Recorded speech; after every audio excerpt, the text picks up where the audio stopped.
Halo Sobat Mimin, konten kali ini Mimin mau menceritakan alur film yang berjudul Iron Man yang merupakan bagian dari Marvel Cinematic Universe. Oke, nggak pakai lama, selamat menyaksikan.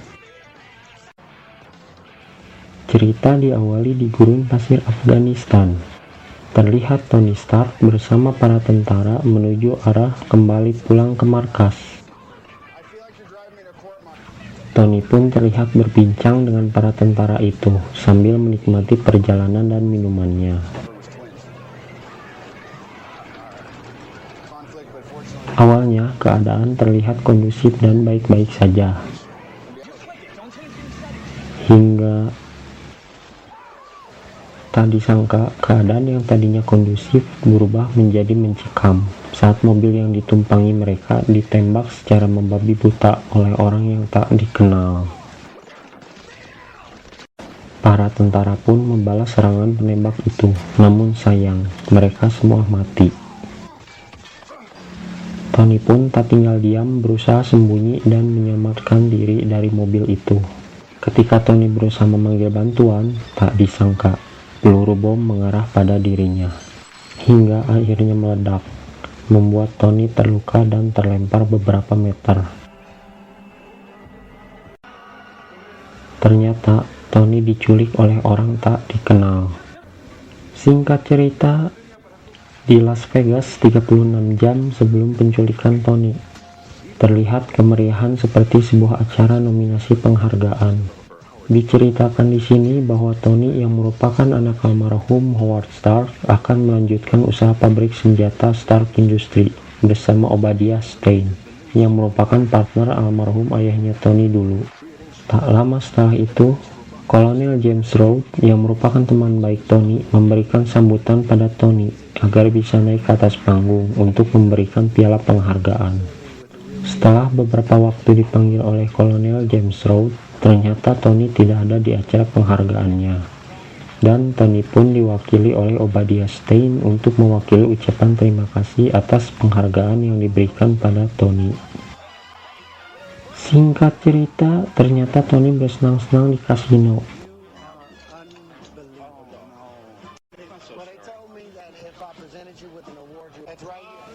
Rhodey pun memberikan piala pada Tony yang ada di tempat kasino. Tony beralasan dia tak hadir karena hanya ingin bersenang-senang di kasino. Tak lama setelah itu Tony pun kembali ke rumahnya. Keesokan harinya, Tony yang berada di bengkelnya dihampiri Pepper yang merupakan asisten pribadinya. Pepper mengingatkan Tony karena sudah terlambat hampir 3 jam, padahal Tony punya jadwal penerbangan ke Afghanistan untuk memperkenalkan senjata terbaru milik Stark Industries pada militer Afghanistan. Rhodey agak kesal pada Tony karena telat dan sudah menunggu hampir 3 jam lamanya. Di dalam pesawat, Rhodey meluapkan kekesalannya pada Tony karena tidak disiplin dan menunggu hampir 3 jam. Tak lama setelah itu, Tony pun mengajak party kecil di dalam pesawat sebagai bentuk permintaan maafnya selama di perjalanan.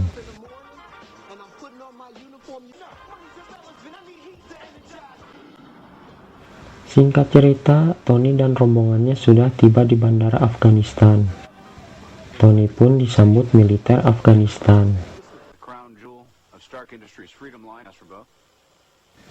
Tak lama, Tony pun memperkenalkan senjata canggih mematikan produksi Stark Industries yang bernama misil Jericho.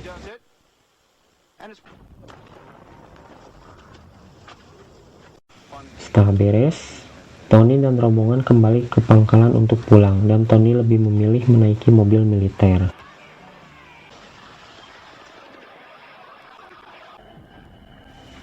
Film pun berlanjut saat Tony sudah dalam penculikan. Akhirnya, Tony sudah tersadar pasca operasi. Tony pun bertanya pada orang yang bernama Dr. Yinsen apa yang sudah terjadi padanya.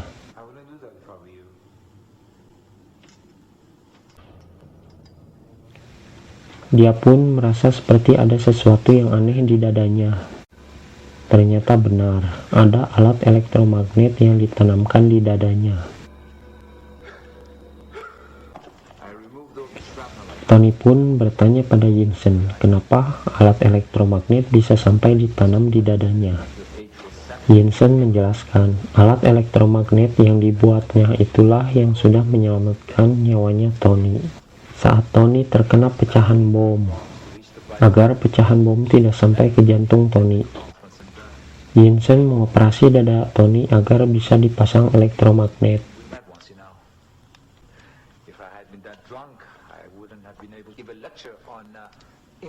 Anggota Ten Rings menawarkan sekali lagi kesepakatan agar Tony mau membuatkan misil Jericho.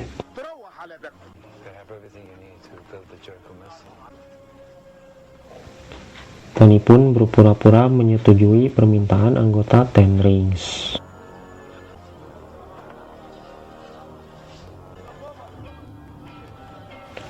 Tony sempat putus asa bahwa mereka berdua tetap akan dibunuh, sekalipun misil Jericho sudah dibuat. Yinsen pun memberi semangat dan ide bahwa mereka harus membuat rencana pelarian dari gua itu.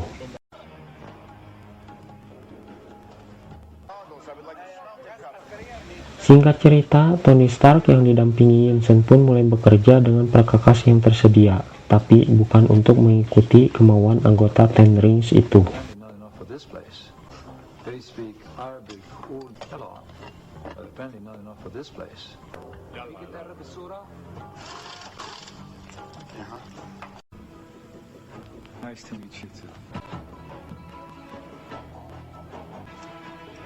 Proyek pertama Tony adalah membuat reaktor arc pengganti alat elektromagnet yang berada di dadanya, agar lebih efisien dan tidak harus membawa acu baterai mobil. Tak lama setelah membuat reaktor arc, Tony punya ide dan berkata pada Yinsen untuk membuat proyek kedua, yaitu baju besi berbentuk seperti robot yang tahan peluru untuk membantu pelarian mereka.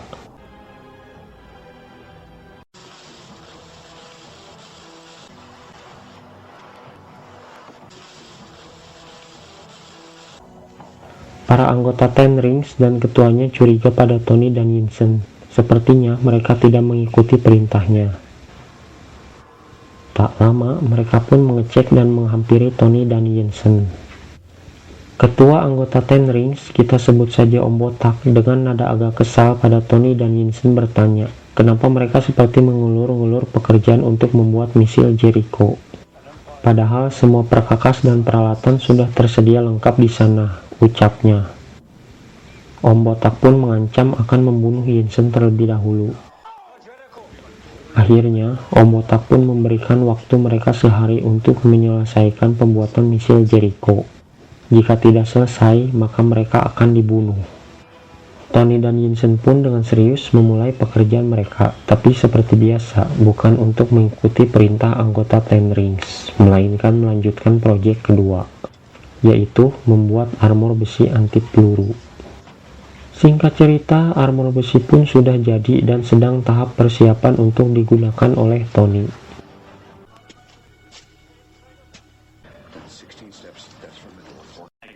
Om Botak mulai curiga dan menyuruh anak buahnya untuk mencari Tony dan Yinsen. Tony dan Yinsen pun tak menyahut saat dipanggil anggota Ten Rings. Hingga saat anggota Ten Rings berusaha menerobos masuk, pintu yang dipasangi bom pun meledak dan membuat sebuah lubang besar. Tony dibantu Yinsen mempersiapkan baju besinya. Yinsen berkata pada Tony, persiapan program baju besinya membutuhkan waktu yang lama. Sambil menunggu program armor besinya siap, Yinsen pun mengulur waktu dan berusaha mengalihkan perhatian para anggota Ten Rings. Baju besi Tony memakan energi yang sangat besar yang membuat tempat itu menjadi gelap gulita. Tak lama, Tony pun muncul dan melumpuhkan satu persatu anggota Ten Rings dengan baju besinya. Tak ada satupun peluru yang bisa menembus baju besi Tony. Semua anggota Ten Rings melarikan diri.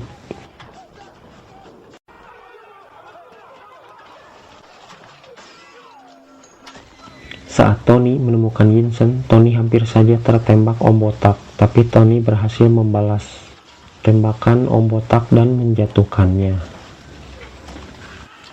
Tony mengajak Yinsen untuk melarikan diri, tapi Yinsen yang penuh luka tembakan berkata, waktunya sudah tidak akan lama lagi. Dan Yinsen pun akhirnya meninggal. Sepeninggal Yinsen, Tony pun keluar dari gua itu untuk menghadapi para anggota Ten Rings yang tersisa. Tony pun ditembaki para anggota Ten Rings, tapi sekali lagi, tak ada satupun peluru yang berhasil menembus baju besi Tony Stark. Giliran Tony yang membalas serangan mereka dengan membakar semua yang tersisa sampai habis.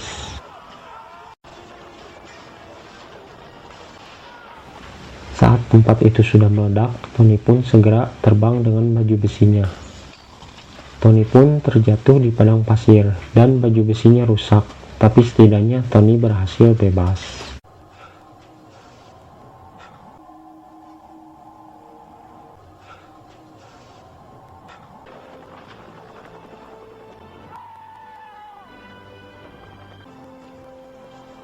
Tak lama setelah itu akhirnya Tony pun diselamatkan oleh Rhodey dan para tentara Amerika yang mencarinya.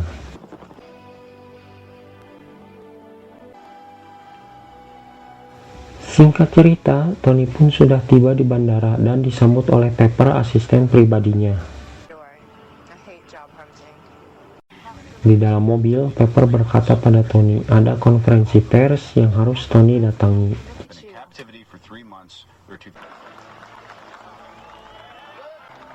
Tak lama, Tony pun tiba di konferensi pers, disambut meriah oleh para warga dan awak media.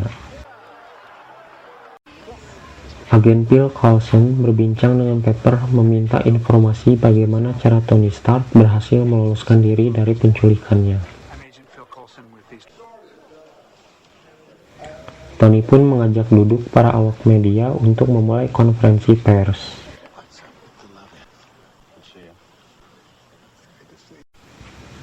Tak disangka, Tony membuat keputusan kontroversial yang membuat tidak senang beberapa pihak. Tony berkata, pabrik Stark Industries tidak akan membuat senjata perang lagi dan akan menutup divisinya. Obadiah menenangkan pihak media.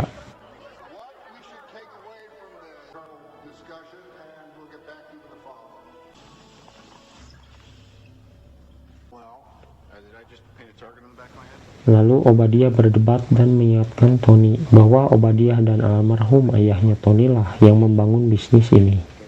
Tony mengatakan bahwa senjata hanya akan menyisakan perang, pembunuhan, darah, dan kehancuran. Di lain tempat, Pepper mendengar media TV mengolok-olok keputusan Tony Stark menutup divisi produksi senjata. Singkat cerita, Pepper dipanggil Tony untuk ke bengkelnya.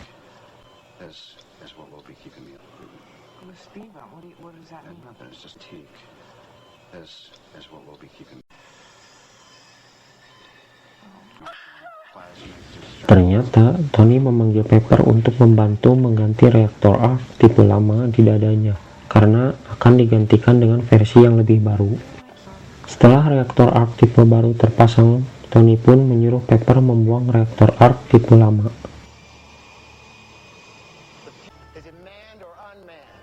Di lain tempat, di hanggar pesawat militer Amerika, Rhodey menjelaskan proyek terbaru militer Amerika untuk membuat pesawat tanpa pilot.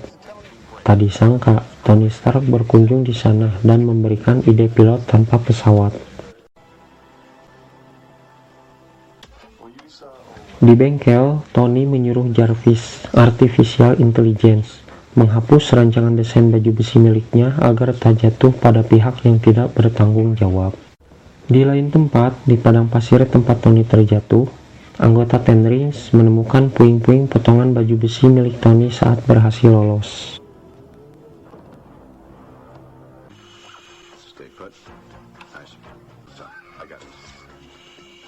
Okay, I'm sorry. Stay put. Nice. So, I got it. Di bengkelnya, Tony pun terus memperbaharui baju besinya agar desainnya lebih efisien. Sambil ditemani kopi, Tony pun semangat merancang desain baru baju besinya. Tak lama, Pepper pun datang di saat Tony uji coba pendorong repulsor di tangannya. Tekanan pendorong repulsornya terlalu kuat hingga membuat Tony terpental. Singkat cerita, Obadiah mengunjungi Tony ke rumahnya untuk memberitahu Tony bahwa anggota dewan berusaha mengeluarkannya dari Stark Industries karena keputusan kontroversialnya. Tony pun melanjutkan proyek uji coba terbang rangka armornya.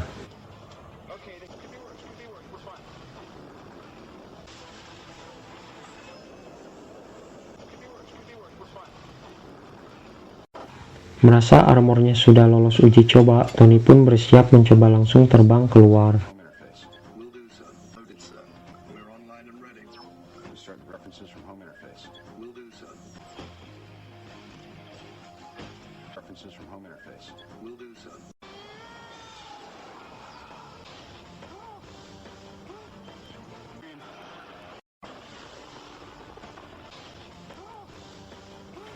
Uji coba terbang baju besi pun berhasil.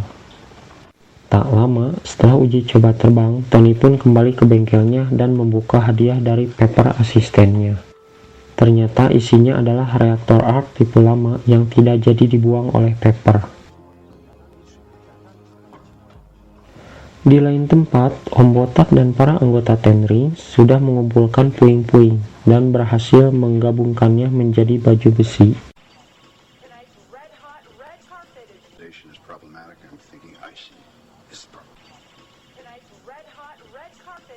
Cisco haven't reconfigured the shell metals, use the gold titanium. Tony pun terus mendesain baju besi miliknya dengan memberi sentuhan warna merah dan emas.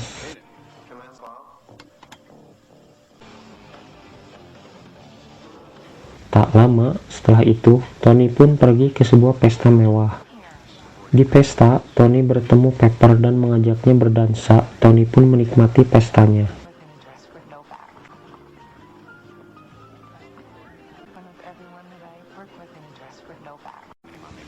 Di pesta, Tony didatangi reporter media. Dia menanyakan kenapa Stark Industries masih produksi senjata, padahal di media dengan gamblang Tony sendirilah yang berjanji tidak akan memproduksinya lagi. Bahkan reporter itu memberikan foto bukti bahwa Stark Industries terbukti masih menjual senjata pada pihak tertentu. Tony bertemu Obadiah. Akhirnya Obadiah mengatakan bahwa dirinya lah yang menghasut agar Dewan mengeluarkan Tony dari perusahaan dengan dalih melindungi Tony. Sesampainya di rumah, Tony menonton media sedang terjadi penindasan dan penjajahan pada masyarakat kecil.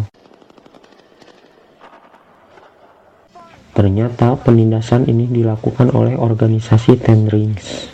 Dengan wajah kesal, Tony pun menganggap ini kesempatan baik untuk balas dendam pada Ten Rings.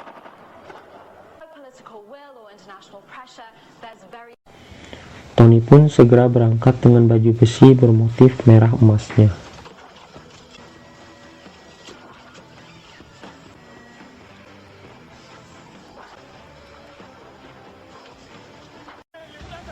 Penindasan dan penjajahan dilakukan oleh organisasi Ten Rings untuk kepentingan pribadinya.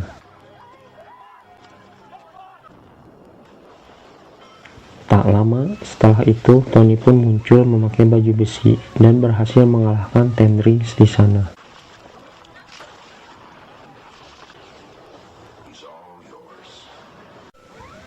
Tank pun dihancurkan olehnya.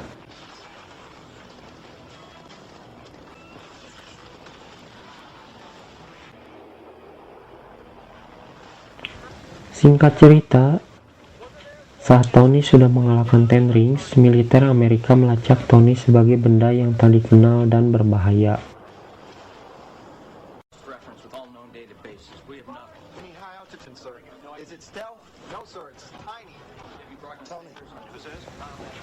Rhodey lalu menelpon Tony Stark karena berpikir mungkin ini ada hubungannya dengan Tony.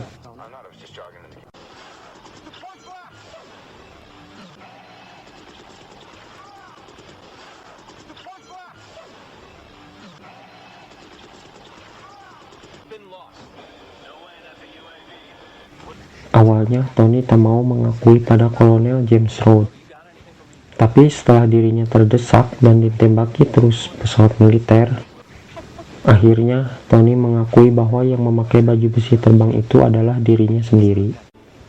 Singkat cerita, ada seseorang berkunjung menemui Om Botak Ten Rings. Ternyata Obadiah yang selama ini menjadi partner Tony di pabrik Stark adalah pengkhianat. Obadiah dan Om Botak ini yang sudah membuat penculikan yang hampir membuat Tony terbunuh. Om Botak pun menunjukkan baju besi yang ditemukannya di padang pasir pada Obadiah.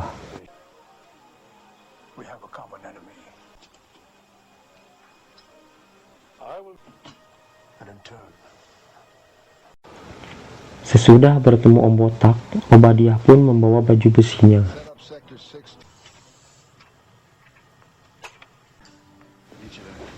Di lain tempat, Tony memberikan alat semacam flash disk dan menyuruh Pepper untuk menyelidiki apa yang terjadi di kantor selama ini saat Tony tidak bekerja.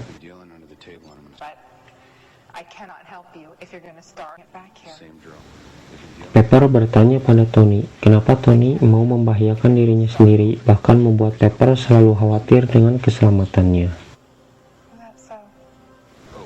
Tony menjawab bahwa hatinya tergerak untuk menyelamatkan dan membantu orang lain. Singkat cerita, Pepper pun sudah datang ke kantor dengan mengendap-endap.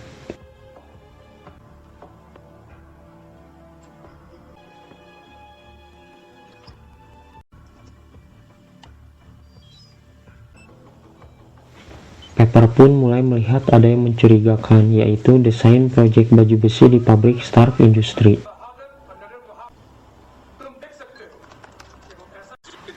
Bahkan yang membuat Pepper kaget adalah file penculikan Tony oleh Ten Rings ada di komputer itu. Tak lama, saat Pepper sedang menyalin data ke flash disk, tiba-tiba Obadiah datang ke ruangan. Obadiah belum tahu apa yang dilakukan Pepper.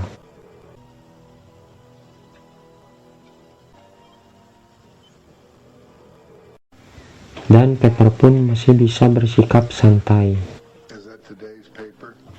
Tak lama, Pepper pun bergegas pergi dengan tergesa-gesa.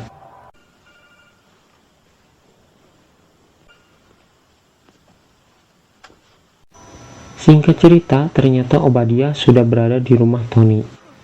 Dan Obadiah membuat Tony tidak bisa bergerak dengan alat pelumpuh sementara.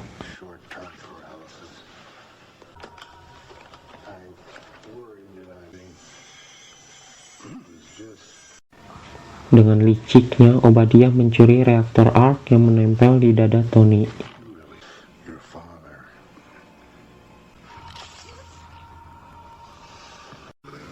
Sesudah mencuri reaktor arc-nya Tony, Obadiah pun pergi. Di lain tempat, Kolonel James Rhodes ditelepon Pepper untuk segera pergi ke bengkel Tony untuk menyelamatkannya, karena Pepper sudah tahu kejahatan Obadiah. Dan Pepper bersama para agen lah yang akan pergi ke pabrik Stark Industries untuk menangkap Obadiah. Dengan badan yang lemas karena tidak ada reaktor arc, Tony pun segera pergi ke bengkelnya. Untung saja masih ada tersisa satu reaktor arc tipe lama yang dia miliki. Tony pun segera memasangnya. Di lain tempat, benar saja, ternyata alasan Obadiah mencuri reaktor arc milik Tony adalah untuk baju besi Obadiah sendiri, karena dia pun membuat baju besinya sendiri. Tak lama, Rhodey pun datang ke bengkel Tony.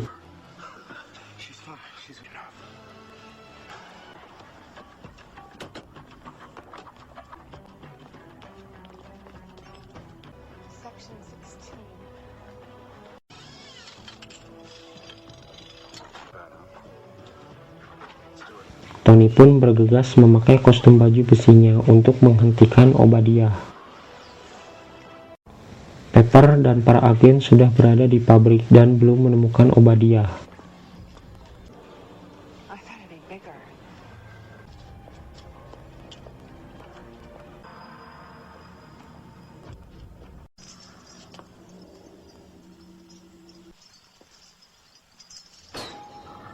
Tak lama, Obadiah pun muncul dan mulai menyerang para agen dan berusaha membunuh Pepper. Obadiah, he's got. Saat Pepper akan ditembak Obadiah, untung saja Tony datang tepat waktu dan menghentikannya. Akhirnya, pertarungan Tony melawan Obadiah pun tak terhindarkan. Beberapa sudut kota, jalanan, bahkan kendaraan pun rusak dan hancur.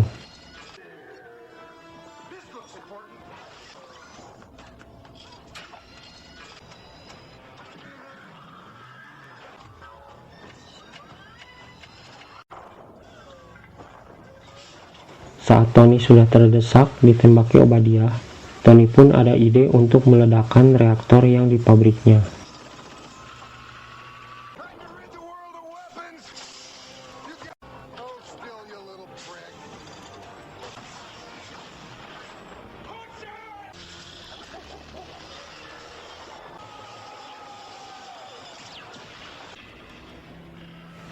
Radiasi dari ledakan reaktor itu membunuh Obadiah.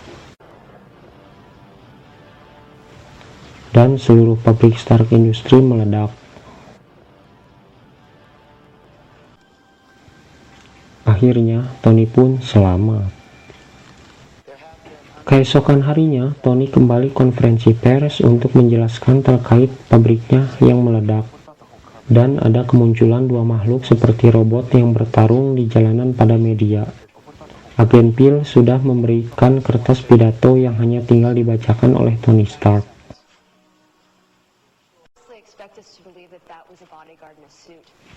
Saat sudah berhadapan di media, Tony pun mengakui bahwa dia adalah Iron Man. Dan film pun berakhir.